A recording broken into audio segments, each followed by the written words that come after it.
You may recognize the blue parking spaces and the bright yellow ramps, but many people do not realize the impact that these minor additions have to the people that use them.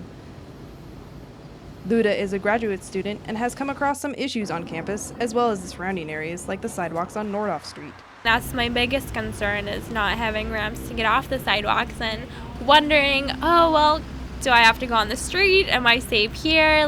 Do I have to go an extra 2 minutes backwards? It can be sometimes frustrating, especially when I'm in a rush. She discovered other issues on campus while she was a residential advisor in the dorms.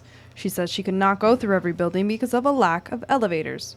Dorm buildings also need to be accessed with a key card, meaning the doors have to be opened manually. This makes it difficult for persons in wheelchairs to both hold open a door and wheel through. Also, classrooms generally do not have designated areas for handicapped individuals, which can be challenging for them to get around desks. Despite these and a few other issues, the overall campus seems to be pretty accessible. Carolyn Smith is a frequent visitor to campus and says there will always be difficulty, but she makes the best of it. We have to take life as it is, not as we wish it was.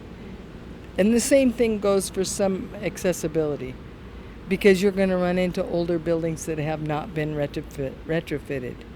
And the laws on the books may say they should be, but you can't do everything at once. Public places like CSUN have certain building standards in the newly revised Americans with Disabilities Act to make those places as accessible as possible. Pre-planning is one of the most important ways issues can be avoided. New buildings like the Student Recreation Center go through the Disabilities Resource Center in order to make sure the design can fit the requirements. Although many people do not have to worry about getting around in a wheelchair now, Smith wants to remind people that they may have to in the future. People need to think that, okay, maybe right now I'm fine, but 10 years from now it might be different. People who are injured or who have a physical handicap usually take a little more time to get around campus. However, the ADA, as well as the Disabilities Resource Center, try to make the campus a little bit more accessible.